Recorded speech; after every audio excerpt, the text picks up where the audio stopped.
వాగ్దానం చేసిన వాడు నమ్మదగిన సహాయకుడంట. ఈ ఉదయకాల సమయంలో కొన్నిసార్లు మనకి కొంతమంది మాటలు వాగ్దానాలు చేస్తారు. చేసిన వాగ్దానాలని వాటి ప్రకారంగా చేయలేని పరిస్థితులు ఎన్నో రావచ్చు. అయితే నేను దేవుడు నాతో మాట్లాడుతున్న మాట, ఎటువంటి వాగ్దానాలైనా ఎటువంటి పరిస్థితులైనా ఆయన చక్కపెట్టుటకు శక్తి కలిగిన వాడు.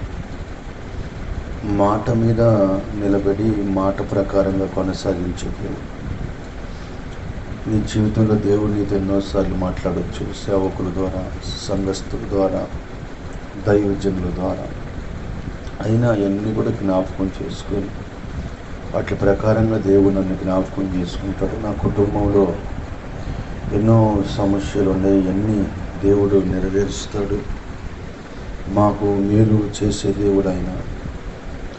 మాట తప్పని దేవుడు కనుక మా ఆత్మీయ జీవితంలో మేము ఆయన్ని విశ్వసిస్తామని మీరు నమ్మండి. ఎంత ప్రాబ్లమ్స్ అయినా ఆయన నెరవేరుస్తాడు, తీరుస్తాడు.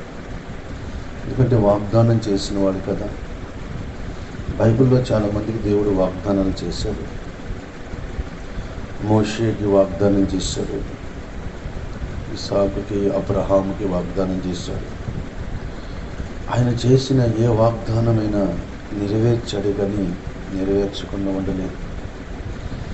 ఈరోజు కాకపోతే రేపు, రేపు కాకపోతే ఎల్లుండు, ఎల్లుండు కాకపోతే అవతల ఎల్లుండు నీ పట్ల దేవుడి కార్యం చేస్తాడు. కానీ నువ్వు చేయాల్సిన పని ఏంటంటే, వాగ్దానం చేసిన వాడు నమ్మదగిన వాడు.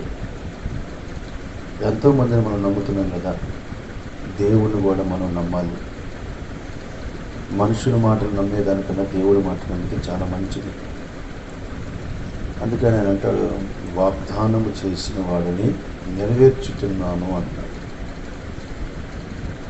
నీ బిడ్డల విషయంలో కానీ, నీ కుటుంబం విషయంలో, నీ భర్త విషయంలో, నీ భార్య విషయంలో, నీ యొక్క స్థలములు, పొలముల విషయంలో, గృహ విషయంలో కానీ, ఉద్యోగం, వ్యాపార విషయంలో కానీ ఆయన నెరవేరుస్తాడు.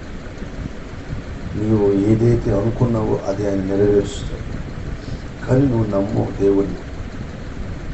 ఆయన నీకు మేలు చేయటానికే వచ్చాడు, కానీ కీడు చేయటానికి రాదు. మేలు అనుగ్రహించడానికి సిద్ధంగా ఉన్నాడు దేవుడు. ఒకవేళ నష్టాల్లో, కష్టాల్లో, బాధల్లో, వేదనలో, శోధనలో ఉన్నా వాటన్నిటిలో నుంచి కూడా ప్రభువు నీకు విడుదల చేయబోతున్నాడు. వాగ్దానమైన కార్యములు చేసిన దేవుడు, వాగ్దానం నెరవేర్చినవాడు, వాగ్దాన ప్రకారంగా ముందుకు నడిపించేవాడు. ఎటువంటి ఆర్థిక స్థితిలో ఉన్నా నిన్ను ముందుకు నడిపించేవాడు, నీ పక్షంగా కార్యం చేసేవాడు. ఆయన పేరు నజరేయుడైన యేసు. ప్రతి ఒక్క శోధనని నీ కుటుంబంలో నుంచి దేవుడు విడిపిస్తాడు. ప్రతి అనారోగ్యాన్ని కూడా నీ కుటుంబాన్ని నుంచి విడుదల చేస్తాడు. ఈరోజు ఉదయకాలం నేను వాక్యం ముగిస్తూ చెప్తున్నాను, మీరు